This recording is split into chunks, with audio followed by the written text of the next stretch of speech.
Happy Wednesday to everybody. Josh here with On the Wrong Lead. Another episode of Drank and Champagne, joined as always by Mr. Andrew Champagne after a bevy of technical issues that I have no idea what the heck was going on to start this. Maybe this episode is cursed, Andrew. We have gremlins. Apparently, there are rules and things, and you need to feed them, and they can't go out after a certain amount of time. I mean, my goodness, if we wanted to deal with rules and restrictions like that, we'd have kids. That's true. That's very true. How you been, man? Busy, very, very busy. Not a bad busy, just very busy. This past weekend was busy. This coming week is going to be busy, although I've got a feeling that maybe on Friday and Saturday, things wind up opening up a little bit from an activity standpoint. We probably need to talk about that somewhere down the line. But Josh, I told you in our lengthy pre-show meeting, I had a story. And I need to share it with our listeners and viewers on YouTube. It's a really good one. So, of course, it's going to start with a red board. I had a 25-1 shot on Saturday at Saratoga in the form of Mayday Ready, a first-time starter ridden by Frankie Dettori. Thank you. Thank you very much. It was a big bankroll score for me in the pink sheet. That's not the story. So, Josh, you know how we married and soon-to-be married types have these pesky things on weekends called plans? Yes. Okay, so Alicia and I were handling some wedding planning things, and then we decided to go have some lunch. We ate lunch at a really cool little Italian place in Walnut Creek, California that we like very much called Monte Sacro, and then we went down the street to an ice cream parlor. Well, we get to the ice cream parlor, and we're eating our dessert, and it's right as the seventh race is going off. Now, I put my bets in early. I didn't see a lot of the buildup, so I booted up the race pretty much as the horses were going into the gate. And I'm seeing that Mayday Ready is 25-1. And I told Alicia, because we're both watching this race on my phone, okay, we can live with either the 4 or the 9. We really want the 8. So they go onto the wire the first time, and Mayday Ready is near the back of the field. And I'm thinking, 25-1 shot. I took a shot. I didn't love the favorites, whatever. Mayday Ready makes a bonkers move at about the half-mile pole, and all of a sudden he's third or fourth going around the far turn. And I allow myself to get excited. Mayday Ready hits the front, and all of a sudden I am crouched over my phone like this in the ice cream store, yelling, "Come on this 8! Come on this 8! Come on this 8!" And I see the 4, who's the favorite, rallying along the outside. And I start going, "Where's the wire? Where's the wire? Where's the wire?" Well, it's a photo finish, but you can tell the 8 won. I jumped out of my seat and went, "Yes, yes, yes, yes, yes, yes." Well, I look, and I've got an audience of 3 high school-aged students who are working the counter at this ice cream store as like their summer job. And they're looking at me like I have about 9 heads. And Alicia's halfway out the door at this point because she's so embarrassed. So I look to the kids and I go, "I'm sorry, something really, really good just happened." I catch up to my long-suffering fiance and I go, "Let me explain what just happened." I showed her the bankroll play. I showed her the tickets I placed. And to her ever-loving credit, when I said, "So this justifies the reaction, right?" She went, "Yeah, I guess, but we're probably banned from that ice cream store now." And I went, "Are you crazy? That's the most entertainment those kids are going to see all day long in this sleepy little suburb. Come on." The lives we lead and the people that we lead them with. My fiance is an absolute saint. I love her very much. Wedding about 10 and a half months away, by the way. So you get excited for coming out here for that. But yeah, one of those stories that I think any racetracker with a spouse who doesn't give a damn about the sport or the industry or anything like that can relate to. I'm a quiet rooter. So, You do things quietly? Yeah. That's a shock. I'm a bit of a leaner in when I'm in my computer chair to the point where I broke my last the arm off my last computer chair and fell out leaning once. I did not get there, FYI. I, Um, yeesh. but yeah, so unfortunately I've never had that that type of thing happen. Yeah.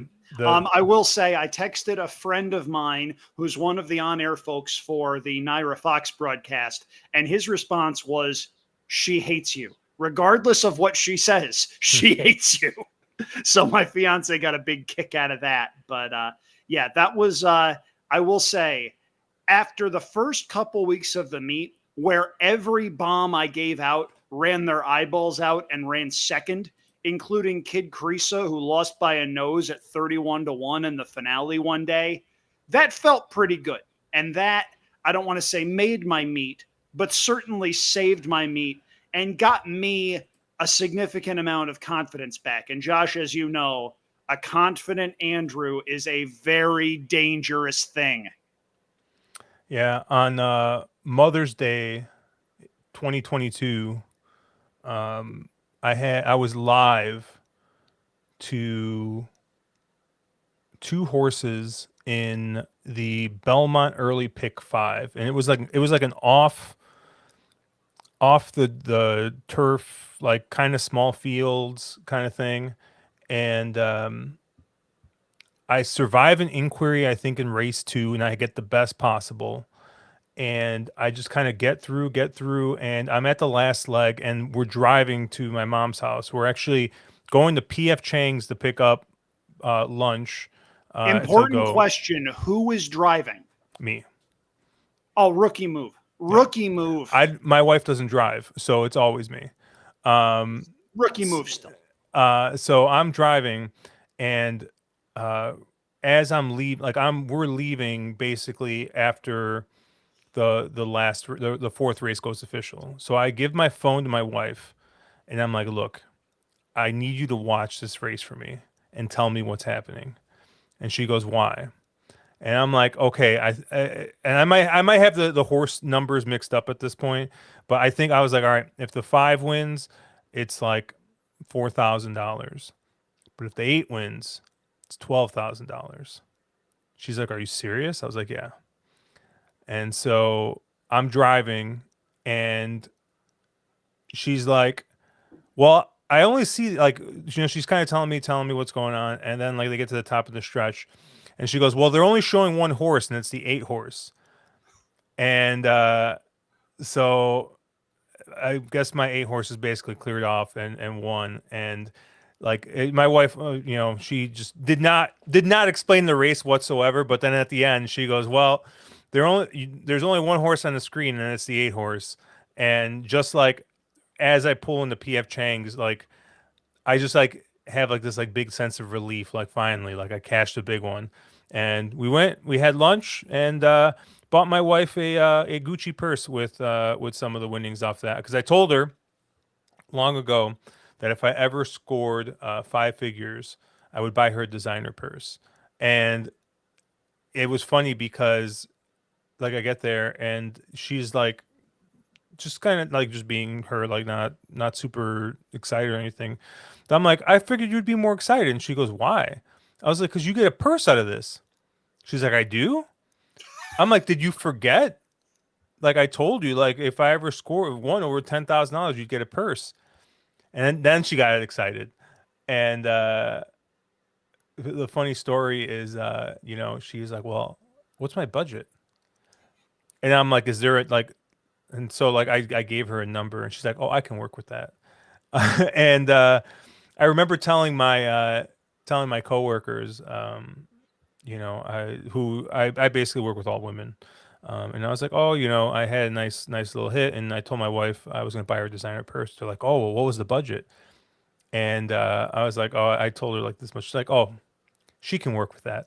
Yep. And so, yeah, so yeah, but it was funny because my first big score I didn't even get to watch because I was driving.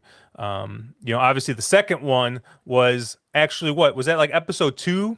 Yep. of our podcast. We're with the pick six there at Keeneland. Yep. So You hit for $13,000 and you've yet to red board about it once. yeah, hey, You need to go to the Andrew well, what's funny Champagne is that School of Self-Promotion, man. that technically wouldn't even be red boarding, because I gave it out.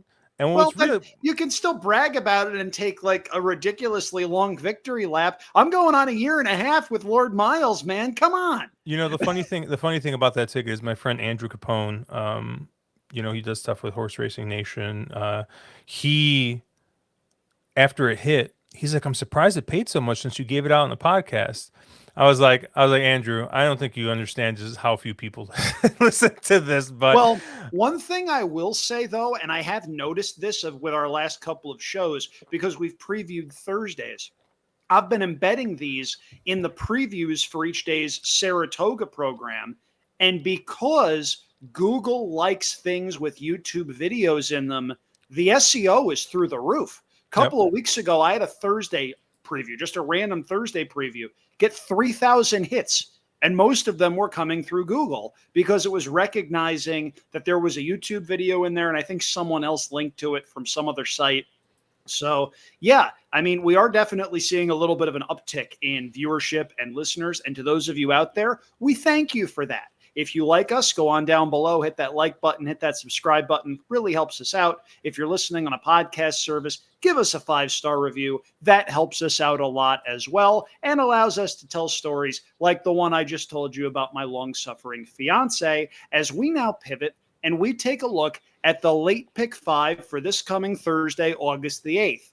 This may very well be your last serious chance of the week to wager on turf racing at Saratoga. The remnants of the hurricane/tropical storm appear to be barreling up the East Coast. Colonial Downs has already shifted its Thursday and Friday cards to Monday and Tuesday. Saturday's card, of course, not only features the Grade 1 4-star Dave for turf milers, it also features the 2 big turf races that were moved from last weekend to this weekend because of the condition of the turf course. I don't know what they're going to do if it winds up a case where the skies open up. I would not be surprised if there is Monday or Tuesday racing at Saratoga to make that up. We don't know. I'm going to try not to speculate on that anymore. We are not weather people. There are actual weather people out there on Twitter and not handicappers who claim they know how to read a radar. Know where you're getting your information, people. Anyway, I like this late pick 5 sequence, Josh. Starts in race number 6 of 10. I've got a single in one of the races that I don't think is going to be a prohibitive favorite. And Josh, I'm starting by taking a stand against a morning line favorite in this 5.5 furlong turf sprint for 2-year-olds. Yeah, you're talking about the weather. Really what happened last weekend was worst case scenario. Basically took 2 of the 3 pick 5s completely out. And as bettors, it's frustrating. But at the same time, you can't really control the weather. Unfortunately, with the way the tote works, there was no way for them to reconfigure anything in order to get a pick 5 on there. So that was frustrating. And you're talking about obviously a 4-star Dave on Saturday.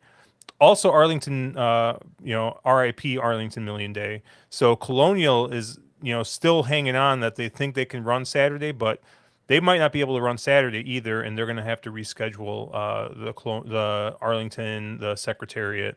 And I don't know if they run all the stakes races still, or if they only run those 2. But they run the Beverly D too. No, Beverly D. That's the other one too. Yeah, yeah. So it, this could be a very, very Del Mar heavy weekend if you're looking for some turf racing. But it could be for sure. I mean, last weekend, I don't have a qualm with Saratoga doing what they did as far as preserving those races for later in the meet.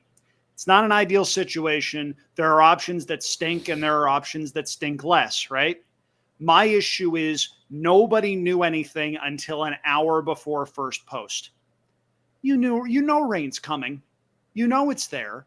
And I know nobody wants to be the person announcing on Thursday, hey, we think it's going to rain. Here's what we're doing. And then all of a sudden, Saturday becomes this beautiful day out of nowhere. But there had to be a better way to do what they did from a communications standpoint.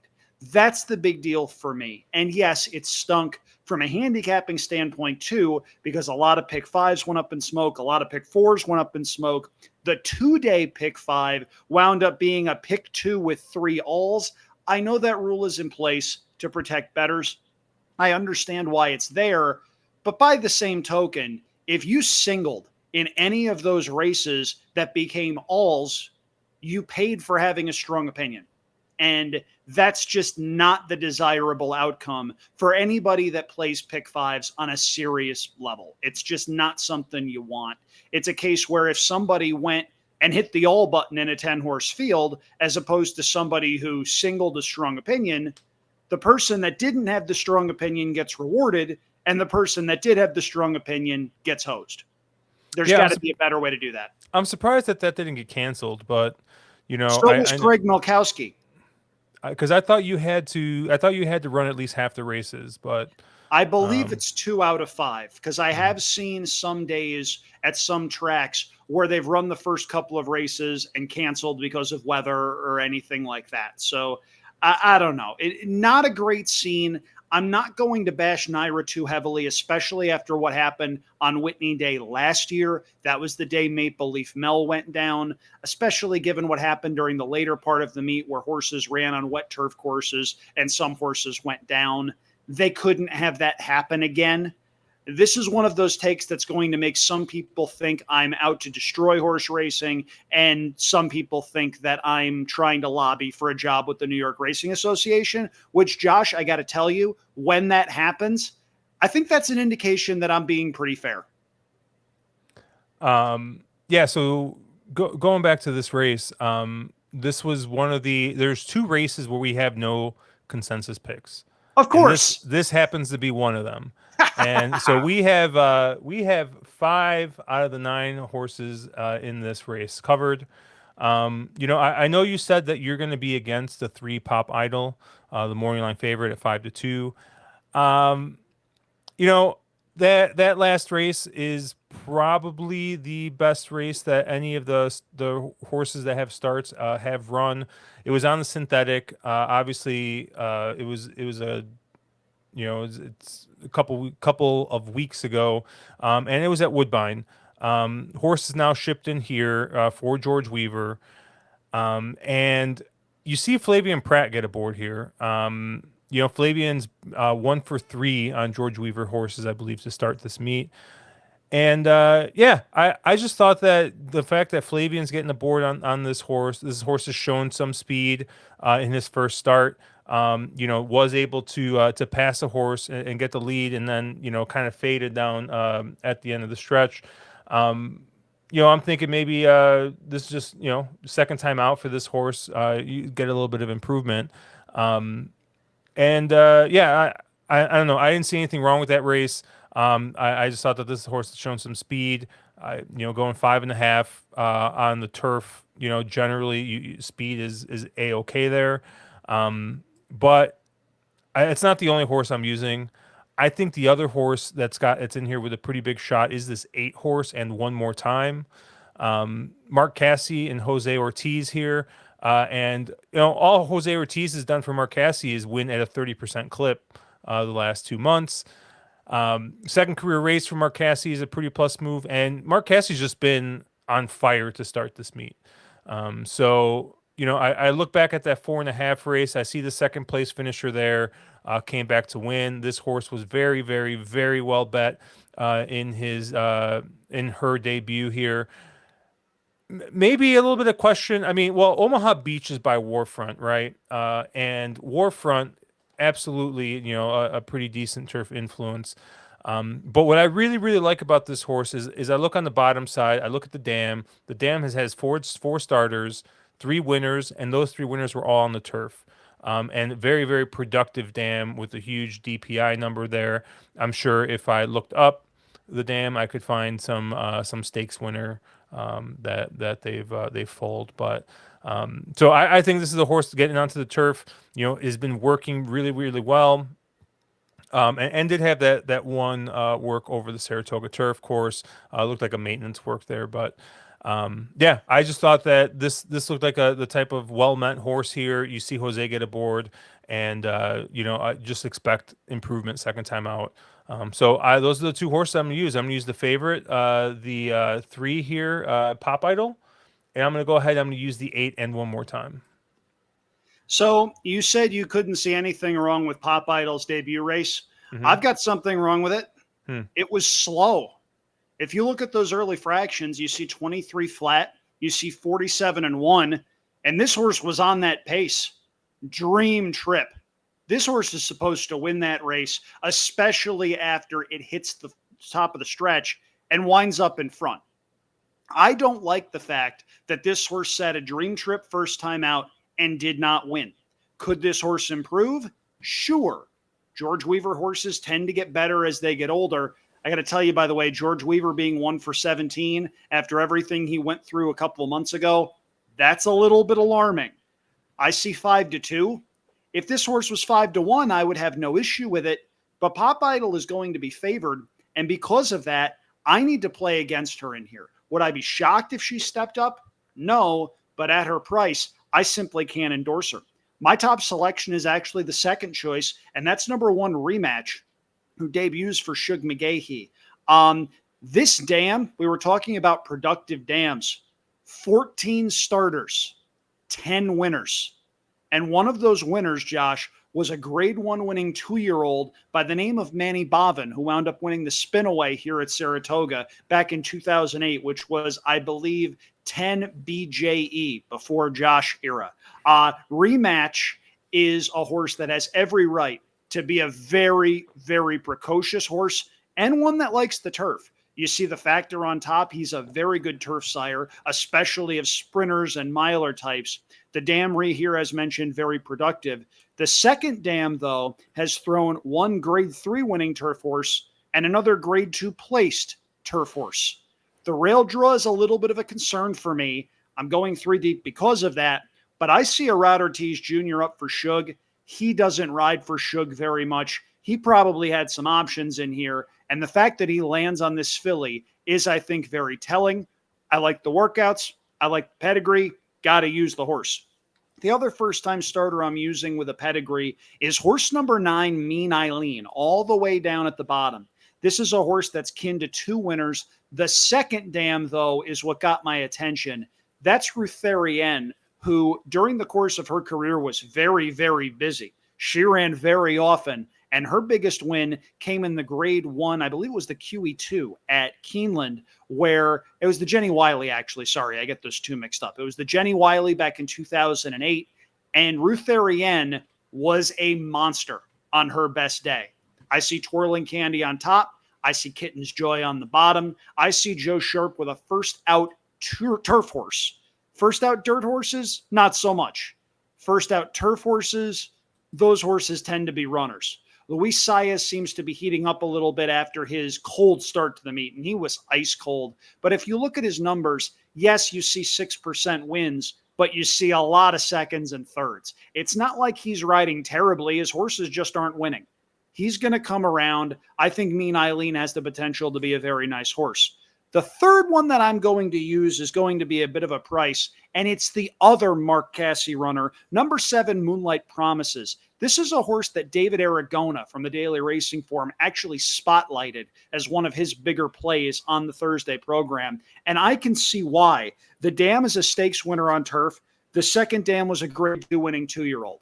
There's reason to believe this horse has talent. Debuted in an off-the-turf race downstate at Aqueduct. Was 9 lengths behind a horse that came back to win again. I think is sitting on an improved start at second asking on the right surface. And if we're talking about jockeys, we'd be remiss not to talk about Dylan Davis and how much improved he is at this Saratoga meet. He's riding with a lot of confidence. You can tell that his attitude has changed significantly. There's a story up on, I believe it's Horse Racing Nation about that has interviews with him, with Mike Migliori, his agent. It's a good read. You should take the time to read it if you haven't already. long story short, I think Moonlight Promises has the potential to improve at a bit of a price. I'm going 179 in here, trying to beat the 3, trying to knock some tickets out right away. All right. Let's move on here to race 7. We Oh, have shoot. What? Shoot. Oh, shoot. The old double entendre right there, folks. That is an advanced storytelling technique. Waka, waka, waka. Goodness gracious. Please tell me we agree on something here. Yes, we do. We have Okay, one good. horse in common. You're going 3 deep here. I'm going 2 deep. The horse that we have in common is the number 5 Carrara here I for. figured this was a Josh horse. I looked and I said, I believe Josh would like this one. You know, there are there. I'm trying to be more well rounded. And You're I trying see to be less predictable. I get it. and I see a huge class drop here going from those really nice maiden races that they run in Kentucky, coming down into maiden claiming for the first time. It's Kenny McPeak. It's very successful when he drops these horses, and when I kind of look back at that. I'm really looking back at that 7 furlong race, which was the second career race for Carrara. It was a very solid race, really good. And I'm kind of thinking that 7 furlong race probably translates pretty well to this weird shoot here. Has some tactical speed, I think the best races that she's run have been on or near the lead, right? You look at the 2 maiden races, the one at Churchill on September 21st and the one on October 13th at Keeneland. 2 second places there. Seems like they tried new tactics for that last race at Churchill, and obviously, didn't really take very well, I think, to them. Came back this summer at Churchill, 2 starts, and I improved a little bit on the figure, but I like to cut back here. I like going back to the 1 and 1 1/8 turn or whatever we're going to call this race with the Wilson shoot. But I just thought that this is a horse that could find itself sitting maybe a nice little tracking trip, and is not drawn like too far outside here. So I don't know. You want to add anything to the 5? Just that I don't think the trip last time was indicative of what this horse wants to do. And we'd be remiss not to talk about the back class this horse has. As a 2-year-old, if you look at some of those races in Kentucky, she ran second to Gin, stakes winner. She ran second to Intricate, stakes winner. This is a horse that's shown some ability in the past. The race at Churchill 2-back, I think you can draw a line through. It was her first start since November. And the race last time out, I think you can elevate her off of that because she's not a closer and she had to rally from 11 lengths back. That is not her trip. I think Carrara may very well get hustled out of the gate by Julian Leparoux. And if that's the case, I think Carrara could sit a dream trip on the lead out of the Wilson shoot, where we know closers don't usually have the best of it. I needed to use Carrara in there. Josh, did you use anything else? I did, and I'm going to show the optics plot for this, and I'm going to let you guess which is the horse I used. Oh, dear. Okay. You If are Caleb far was here, better. if Caleb was here, he would know instantly the horse I used. He would be like, "That's absolutely the Josh horse." Well, let's see. So I cheated a little bit, and I know that it's not horses 1 through 4 because if you're watching on YouTube, you could see scrolling through the past performances. There's not a big, huge, obnoxious A or an obnoxious B that's clearly hastily written with the drawing tool. So we're looking at either somewhere between the 6 and the 9. That's a pretty big square there in the right one. Let's go with the 7, maybe. The 8. I went with the 8. Okay. The taco lady here. Honestly, I didn't even see the 8 square on the right one there. Now this is an interesting horse when you look in the PPs because as I just gotta switch screens here. This is first time claimed by Linda, which obviously is great move for her. Obviously, Linda does very well in the claiming ranks here, and is bumping this horse up a class, which not necessarily something that she does very often. Just not something that she does super often after the claim. But you look at that last race, and you see Kendrick was very aggressive with this horse out of the chute, and finished second there. And I think you're getting the barn change. You're getting Kendrick is staying aboard, so Linda must have liked the way that Kendrick rode this horse out of the gate, and I think that there's a shot that this might be the speed of the speed in this race. And if that's the case, I mean, Saratoga at any point in time can just become an absolute freeway. So going a mile here with maiden claimers, I'm going to go ahead. I'm going to take who I think might be the speed of the speed in the 8, the Taco Lady. Has improved off those first dirt races this last time. And then you get first off the claim for Linda. Just a lot of things I think going for it. 6-1 is a pretty decent price here. The optics plot just made it super easy for me when I looked at the surface of distance. You got a lone Q1 square. So really, really like the Taco Lady. And then obviously the 5 Carrara. I'll bring up the plot again real quick for the 5 Carrara. And you see that it's just that nice big square right there in the middle of the plot. It's telling me that, hey, this is going to be a horse that's going to get a nice tracking trip. If something does happen on the front end, if they get really stupid really fast, I think the 5 is probably the one that has a shot to kind of be the beneficiary, I think, and get that first run. Generally, on these dirt races, like I don't want a super super deep closer. I don't want somebody like the 4. Who's going to probably be sitting dead last and trying to come off of it. If I were to go deeper, I think both the 2 and the 6 make a ton of sense. I didn't really like the price on the 6, and I especially hate seeing that backwards effort second time out, and then now they're stretching it out. Just not for me at a short price. And I mean, the 2 can win is an improving type here, but I mean, the best race was going that one turn at Aqueduct, and now you're kind of stretching this horse out. I don't know if I necessarily like that here for the race out of the chute, but where did you land here, Andrew? Like is a relative term. I'm trying to survive this race. I had to use Carrara for the same reasons you did. I would like the Taco Lady much, much more with a better post. Post 8 of 9 out of the Wilson chute. I don't want to say it's death, but you have to be much the best in order to win from out there. And I simply don't think the Taco Lady is. I think that horse got hurt by the post position draw, and that one's going to have to go very, very fast in order to make the lead early on.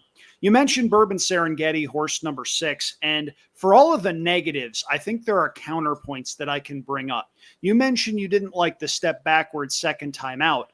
Josh, that was this one's first start in 6 months. This horse had a right to need a race. It was disappointing given that she was 6-5, but she also didn't break particularly well that day, wound up having to rush up to stalk the pace, and ran like a horse that needed a race.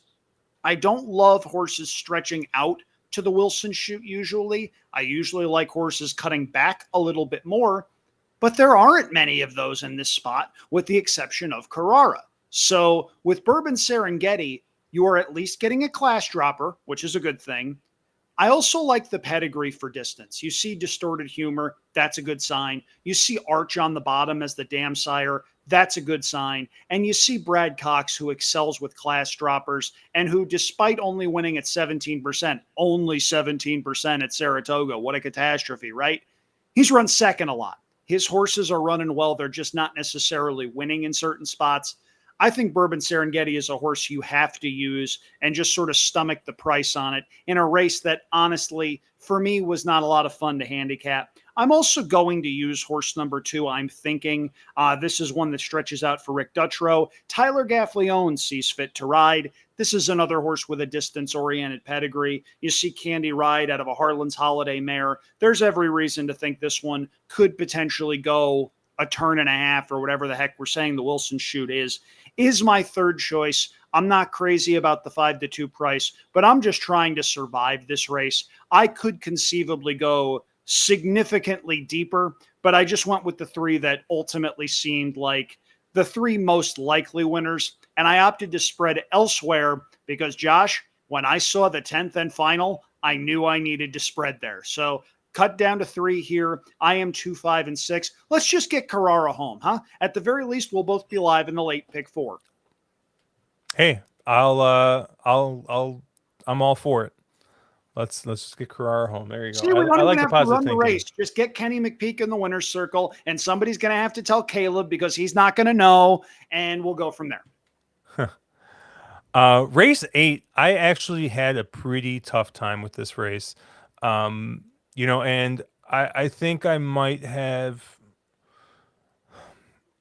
what's the word I'm looking for? I don't know. Maybe this was kind of lazy of me. Maybe I lazy handicapped this race, but this is a 6 furlong sprint race, 40,000 claimer. My top pick in this race is actually the 8, Lost in Rome. Emram Ibrahim, I know absolutely nothing about, Me but neither. this horse got claimed off Linda 2 back, and last time out ran for Emran Ibrahim with Dylan Davis aboard, and ran a very, very solid number on the Brisnet figure, matching, the race 3 back where the horse won a 40,000 claimer and got claimed out of it. So, they're cutting the horse back a half furlong. They're dropping this horse down in class a little bit, basically out of the level that he was claimed off of. And Dylan Davis stays aboard. And, the way Dylan's been riding and, this horse has been, kind of just kept fresh and kept running. I see no reason why this horse can't continue the good efforts that he's put together here. And there wasn't really a lot in this race I was like very, very afraid of. So I ended up with the 8, Lost in Rome, as my top pick. The other horse I used, or I guess technically horses, is the one, which is the coupled entry of Nelson Avenue and Kunshan Bridge. And I kind of like both of them a little bit. I think I like the one a little bit better than the 1A, but this was kind of I guess I looked at both these horses. I thought that they both are actually in here with a shot, and then I see who is riding for for both these horses, and you see 2 jockeys who, well, I don't know. All Frankie's done is pull off a couple of really, really nice upsets. And he's been hitting the board pretty consistently, and Flavian Pratt is just winning almost everything. So I thought it was interesting that Pratt stays aboard, especially after what seemed to be a pretty disappointing effort last time out, and is just absolutely dropping from the clouds apparently in class, going from that allowance to this claiming race, and interestingly, both of these horses plot out actually pretty well on optics. Right, you got the 1 and the 1A, kind of sitting here. Obviously, you see the 8, Lost in Rome, plots out really well on both the surface, the distance, and the standard plot. Still definitely my top pick. But the 1, Lost in Rome, the 1, Nelson Avenue, plots out pretty decently. But on this surface to distance plot, the 1A looks very, very large. So kind of taking the 2-for-1 special here with the 1, but top pick is definitely the 8 in this spot. Okay, impromptu trivia question, Josh. Do you know the significance of Nelson Avenue?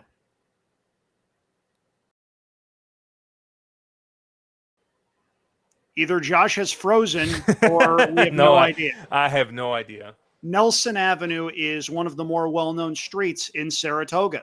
It winds up running past both the harness track and the racetrack. It's another way in which you can potentially get where you're going. The intersection of Union and Nelson has a bunch of hotels, beds and breakfasts, watering holes. It's a cool spot. So it's fitting that Nelson Avenue winds up running here. I went against the entry. We do have Lost in Rome, though, in common. And I am going to fall into the Chase Sessoms Memorial trap, and I'm going to assume that this dirt sprint falls apart in favor of a stalker or a closing type. Chase, our buddy, the Wolf of Oaklawn, has never met a dirt sprint that he thinks will hold together. I do, however, think there's a lot of inexpensive velocity in this particular race. And I think that benefits horse number 8, Lost in Rome, and the other horse I'm using, who is my top pick. That's number 9, Radical Right. Radical Right, based on what I'm looking at here in the form, was claimed to back, ran for a trainer named Fergus Bogle, who, Josh, I got to tell you, I have never heard of Fergus Bogle before, but I believe this was a private purchase after the June 22nd race. You see the name Roddy Valenti. Roddy Valenti is a local owner in Saratoga. He's been around forever. Anytime he wins, the winner's circle is absolutely crowded. Everybody says this, but he's an owner that actively points for the Saratoga meet. He wound up getting a hold of this one, holding an interest, sending to Linda Rice. And ever since he showed up for Linda Rice, Josh, I see workouts that indicate this horse is sitting on go. I also see several past efforts that indicate this is the right level. Last December at Oaklawn, beats $50,000 claimers. In March at Oaklawn, beats 62.5 claimers. April 21st at Oaklawn, rallies and beats optional claiming company in a pretty tough race for the level. The last out effort at Churchill as well wasn't all that bad. If you look at the field, you see the runner-up was Scotland. Scotland came right back to win. You see the third place finisher came right back to win. And you see a final time for 6 furlongs of 1:08 and 2. Josh, safe to assume this is a class drop for Radical Right. I like the fact that he can pass horses late. I do think he's shown at least a little bit of early interest, and I wouldn't be surprised if he's sitting in that first flight, 3 or 4 wide going down the backstretch and in perfect position when the field turns for home. I'm using the 8 and the 9 in this spot. I think there is going to be some speed up front. I think that is going to set things up for Lost in Rome and Radical Right. And hey, if Lost in Rome winds up getting home, our late pick 4 is halfway home with a couple of prices. Yeah. Let's keep going here. Race 9, we got another 5.5 furlong turf sprint. And I'm going to take a guess. This is where, 2 paths go opposite directions. Absolutely. Yep. I have 2 horses. You got 1, and you got a single here. Single ready to mingle .wave file that Chase likes to play on his thing. But you have a single here in the 3, Strictly Taboo. Talk to me. So Strictly Taboo ran a lot last year and didn't show a whole heck of a lot. Was sort of one-paced. Sort of seemed like a horse that I think maybe they thought wanted to go a little bit longer. They tried it a mile on July 3rd. Turned out this horse doesn't want to go long. They put her away after an October 26th start. She comes back at Saratoga, a completely new horse as a 4-year-old filly. Some horses, Josh, really, really like the 5.5 furlongs at Saratoga. Strictly Taboo is one of them. The running lines show that she's won both of those races by a length and a quarter and a length and a half. That's a little bit deceptive. In both instances, Strictly Taboo was much the best. She was a horse that was going the right direction late. Joel Rosario, I don't want to say wrapped up on her, but was hand riding to the wire on both occasions. I think Strictly Taboo is absolutely a horse for course. I do not think she runs up against the strongest field for this optional claiming level. She still goes up against New York breds. She's shown an affinity for this track. Joel Rosario rides back. He knows this horse very, very, very well. And I think Strictly Taboo may very well be sitting on even further improvement, 3rd off the bench. And if Strictly Taboo moves forward over a surface she's had yet to lose on, why shouldn't I single her? That's yeah. I think you make some really really great points there. I I went a couple of different ways here. I landed on both the 5 weekend rags and the 6 patria here.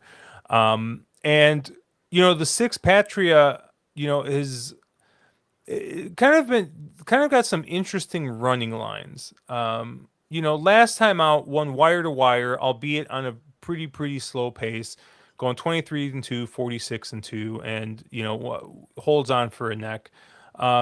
Has won from off the pace and looking two back at Laurel. Sat a stalking trip and won by a nose. Um, and when you kind of just look at the way that the horse has been ridden, I mean, you know, coming from off the pace and showing some speed, and has one third place uh, run here at Saratoga, and a decent enough Briz figure, I think. So I don't know. I thought you get Ricky Go Santana aboard. And I just, you don't call Ricardo Santana Jr. to take a horse off the pace. So I think that maybe there might be some instruction to, hustle this one out of the gate. So yeah, I thought Patria was one that, coming off 2 straight wins, might be one that could surprise at a little bit of a price. Um, the 5 weekend rags, has shown to be a pretty versatile type, running well both on the dirt and the turf. I think does like to run on the turf a little bit more. Finished second last time out in an off the turf race here, optional claimer, and finished second at a pretty decent price. And then two back won a race, coming from just off the pace, with Trevor McCarthy aboard. And if you can win with Trevor McCarthy aboard on the turf, and you get Flavian Pratt now, I mean, Trevor McCarthy is just New York's version of Vincent Cheminot. So, I see a pretty big jock upgrade here. And yeah, I just think that the 5 is going to just go ahead and get a really, really nice trip here. You look at the optics plot, agrees. The 5 looks like he's going to get, a pretty decent trip here. Does like your 3 as well. You see your 3 just sitting there basically right next to the 5. So this might be, I might need to, to change my ticket up and maybe include this 3, because the 3 does look pretty strong here. And then you see the 6, kind of sitting, kind of a tale of two plots, sitting as a Q1 circle, as the probably the fastest early horse, in the standard plot. But on surface to distance, it seems to sit a little bit more of a tracking type. So yeah, I like the 5 and the 6 here. Honestly, I think just looking at the plot again, and listening to your reasoning, I think that I definitely gonna have to take a look at this again, and maybe include this 3 as well. Yeah, I think Strictly Taboo is pretty well meant. I will say, if you look at the pink sheet on Thursday, you will see that Weekend Rags is my second choice. The race two back was very good. The race last time out, even with the surface switch, wasn't bad. My concern with this one is the one start at this route was not great. I know it was last year when the turf course was in a very strange place, and I'm willing to forgive that to a point. This horse does seem to have matured from 3 to 4, though. You see Flavian Pratt on a horse that's not going to be favored. It would not surprise me if Weekend Rags ran well in this spot. I just think Strictly Taboo is in form, doing what she wants to do. And in a sequence where I can't pull the trigger elsewhere on a single, I can pull the trigger on that one. All right, we're going to round this out with a 1 mile inner turf race. And I'll tell you, I had the spread here as well. Yep. So I thought that this was a very, very competitive race. I think you could go a couple of different ways. Andrew, my goodness, we have 3 horses in common. I can't believe this. I took the 4, the 6, the 7, and the 8 in this race. We have the 4, the 6, and the 7 in common.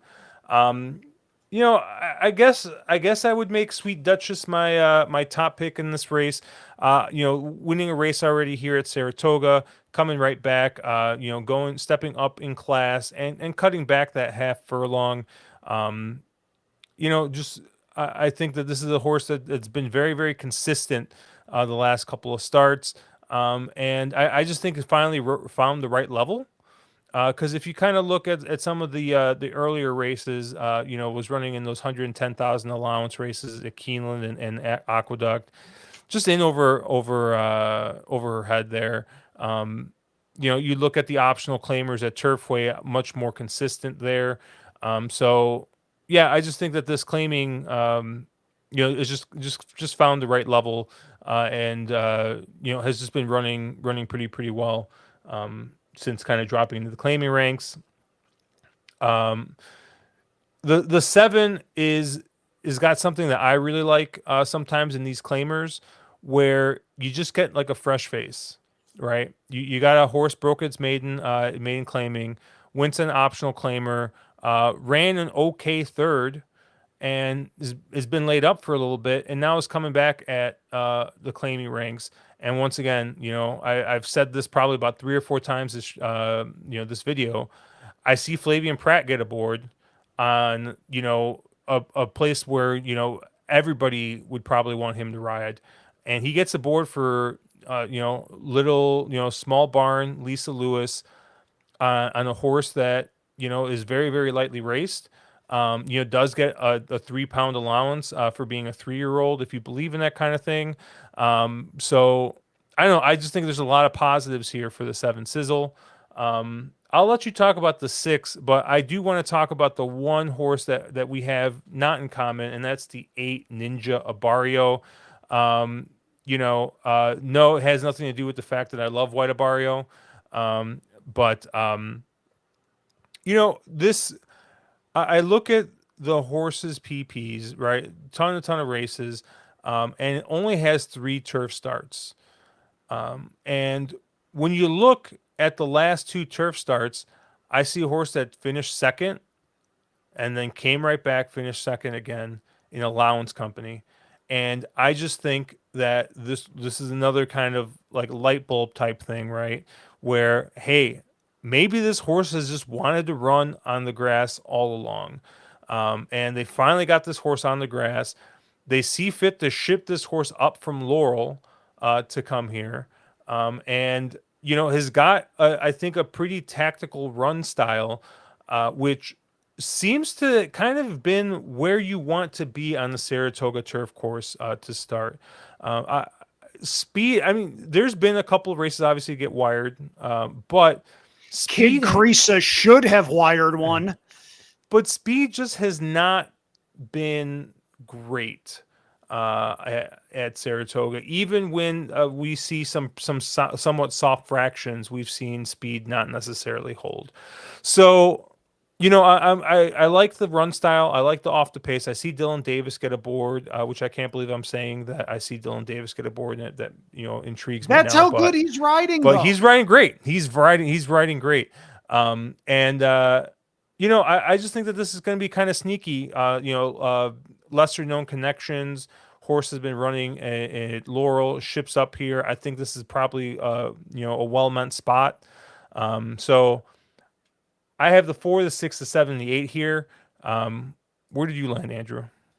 I didn't land anywhere. This is one of those races where you close your eyes, throw a dart. I went 5 deep. You talked about a couple of horses in here. I will say for Sizzle, you mentioned Lisa Lewis having a smaller barn.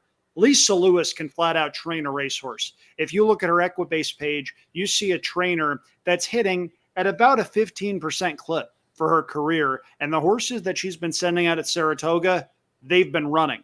This is a barn that has had success over the years. You see Flavian Pratt. I had to use that horse.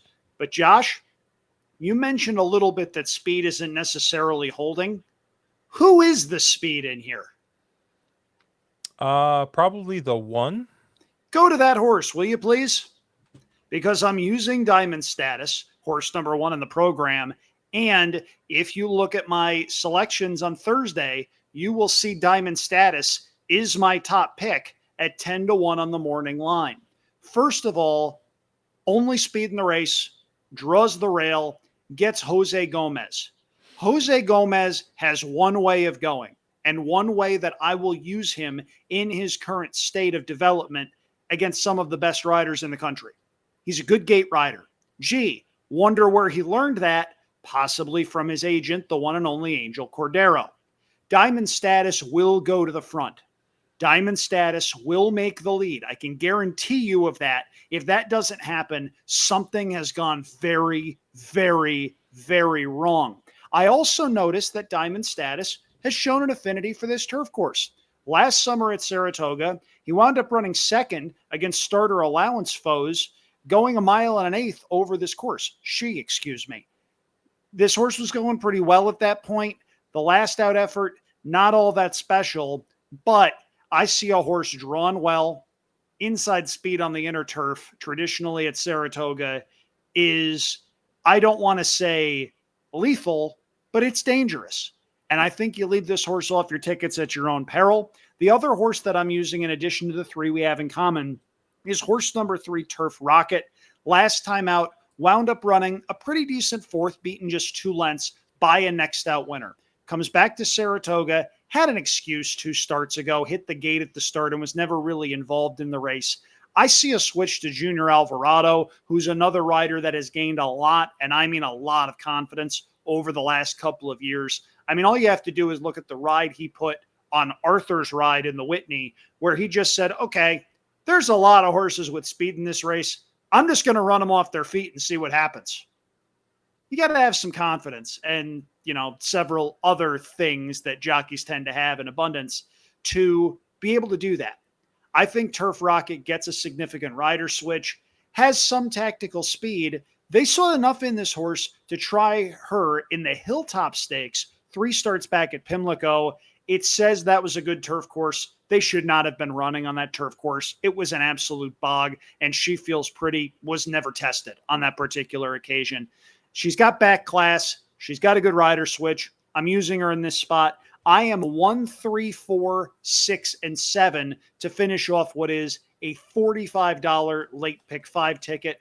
We're going to try to single my best bet of the sequence. That's Strictly Taboo. And we're going to try to get some prices home around that one to make it pay a little bit. Yeah, and I know I kind of skipped over the 6, but the main reason I'm using the 6 here is I think similar how you're using the 1. I think the 1 I think the 6 sits probably in second behind the 1. I see that you get Jose Ortiz instead of Irad. And when I think of the difference between the brothers, I really just think that Jose is just much more aggressive than Irad is. I really think Jose is much better on the front end, on the turf especially, than Irad is. So I see that jock switch, and I just see that they're going to want to get this horse involved early. And if you go back and look at some of these races, maybe going back to 2022, where the horse was aggressively ridden, or even at Gulfstream, you see Irad giving an aggressive ride, and the horse wins, and the horse has done really well. So I think getting Jose aboard, if we get a good aggressive ride from Jose on this horse and get this horse involved early, I think has a really good shot to win this race as well. I do think she's a contender, especially if she can run back to those races at Gulfstream. I'm using this horse. I think she's got a shot if she can do that. That might not be an easy ask, though, given the last 2. The jockey switch should help, but it's also entirely possible this is a horse that likes the Gulfstream Park turf-like surface. The DURF. That works. We have the Churf in Kentucky, and we have the DURF in Florida. That works. All right. Andrew, I see your pick 5 up here on the screen. You have the 179 with the 256, with the 8-9, single the 3 in leg 4, and then 1, 3, 4, 6, 7. That is a $45 play. Yeah, and like I said, the goal here is in a couple of legs, I'm going against morning line favorites, going against the morning line favorite to start, going against the morning line favorite in the third leg as well. And we're just trying to get some prices around the horse that I like enough to single in race number 9. What I will say is if a $45 ticket is a little bit too rich for your blood, you can play this as a late pick 4 ticket. That winds up being $15. You can also play the Grand Slam, which starts in race number 6. And if you play that for $1, that is an $18 play. And then I landed on the 3-8 with the 5-8 with the 1-8. 8s are wild, apparently. 5-6 in leg 4, and then 4-6-7-8 in the closing leg. That's a $32 ticket. Hopefully I did my math right. You did. Okay. I was like, you started double checking. Yeah, I had the numbers over my head like Zach Galifianakis in The Hangover before he sits down to play blackjack. Yeah. Yeah, and then and we don't have a consensus. There is no consensus ticket. No. You got a consensus double here if you want to double the 5-8 in leg 2 and 3. And that double wouldn't pay bad either, 5-1 to 8-1. Yeah. But yeah, we don't agree in races 1 and 4. But hey, we're doing better. We both found the spread. We've both found a race that I think we both think is a spread race, and we use basically the same horses. So yeah, good on us. Yes, look at us. Look at us. Insert the chase meme there. Yeah. What do you got going on this weekend, Andrew? A lot, and I mean a lot. So we went over Thursday's stuff at Saratoga. Thursday is also my future and father-in-law's birthday, so there's a big party happening here in Northern California on Thursday night. I am reinvesting some of my winnings from the weekend into taking my fiance to a concert on Friday night. She has been a big Colby Calais fan for a very long time and has said if she ever comes on tour, I want to see her. Well, she's coming reasonably close, so we're taking a road trip to see her. And Gavin DeGraw, there's a name for you right there. A lot of mid-2000s energy there. But they're playing at a really small little venue on the campus of Sonoma State University, so that's going to be fun. Yeah, it's been a very busy week or so. As far as Saratoga goes for later this week, we'll see. Fingers, toes, and eyes crossed. But the more important thing, if you're in the path of this storm, stay safe. Don't do anything stupid. This is nothing to mess with. You see the images coming out of Florida. You see tracks doing things they don't usually do as far as rescheduling things. Just don't be idiots. Be safe. Yep. And we'll probably be streaming on Thursday once again. We'll have to figure out what we're going to cover because with the weather, maybe we'll be Del Mar centric. I was going to say it sounds like Del Mar, maybe some Ellis. Yeah. Just kind of stay away from the East Coast. But I know Mark loves himself some Saratoga. I was gonna say, yeah, I don't think he'll be too happy hearing we can't handicap Saratoga. But that's going to do it for us. Obviously, you can check us out at ontherwronglead.com, at wrong_lead on Twitter. I am at Cherry Drank. Andrew is at Andrew Champagne. AndrewChampagne.com, winnersandwiners.com, and all over the Hong Kong feed when that comes back in a month. Catch you guys later.